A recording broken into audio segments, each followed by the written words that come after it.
Hello Mare, welcome to my channel! Mare, alam mo ba, Gillian Vicencio na trauma na ma-involve sa hiwalayang Katniel? Tara, let's spill the tea. Matatandaan na may lumalabas na issue na isa sa mga naging babae ni Daniel Padilla si Gillian Vicencio. At nito February 11, 2024 ay na-interview si Gillian sa ABS-CBN News at tinanong tungkol sa issue.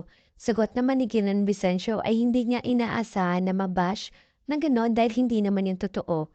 Yun ay isang haka-haka lamang. Narito ang kanyang buong pahayag. Nagulat po ako. Wala namang po nangyari na gano'n. First time ko po magkaroon ng ganong issue.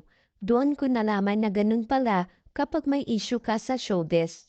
At sinabi pa niya na nakaramdam siya ng trauma, lalo na't kaliwat kanan ang pambabash sa kanya sa online. Hindi maiiwasan na makaramdam ka ng trauma kasi every time na you open the social media, ayun yung makikita mo. Hindi ko na matandaan yung pinakamasakit na comment kasi marami po. Siyempre, maaapektuhan ka naman talaga. Hindi maganda ang mga sinasabi. Dagdag pa ni Gillian, hindi ko rin po alam kung anong nangyari. Pero kami po talaga kasi ang magkakasama sa taping eh. So hindi ko po talaga alam kung saan nanggagaling. Tinanong naman agad si Gillian kung okay pa sila ni Catherine Bernardo sa kabila ng issue na lumalabas. Sagot naman ni Gillian Vicencio. Nag-message po ako sa kanya at hindi pa po kasi kami nagkikita ulit ng personal. Nagulat rin si Gillian nang i-unfollow siya ni Catherine Bernardo sa Instagram. Nagulat po ako nung in-unfollow niya ako kasi hindi po kami nakapag-usap eh. Pero yun nga po, nag-message naman po ako sa kanya.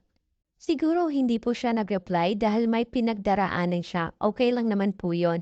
Clarify din ni Gillian na hindi totoong lihim sila nag-uusap ni Daniel Padilla. Sabi pa niya, hindi naman po kami nag-uusap ni Daniel. Matagal na rin po kaming hindi nag-uusap after noong taping. Noong taping lang po kami lahat talaga ang nakakapag-usap sa set. Tinanong naman siya kung paano niya na-handle ang bashers. Sa lahat ng pinagdaanan niya ay pinasasalamatan ni Gillian ang kanyang family at friends na hindi siya iniwan. Narito ang kanyang buong pahayag.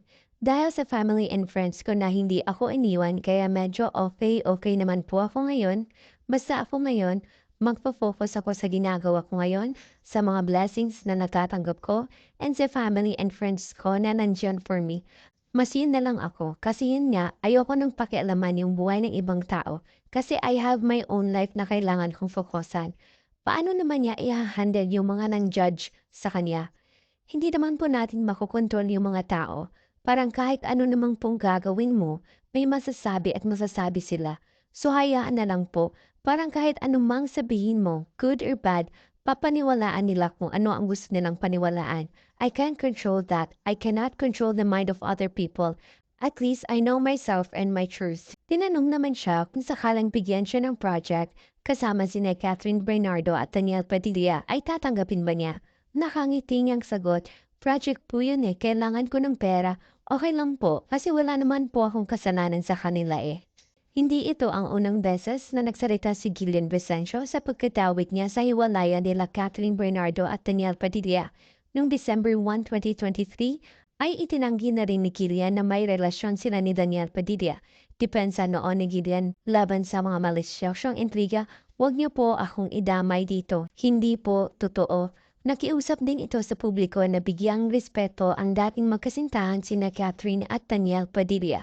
Yun lang, Mare. Thank you for watching, Mare. Subscribe for more.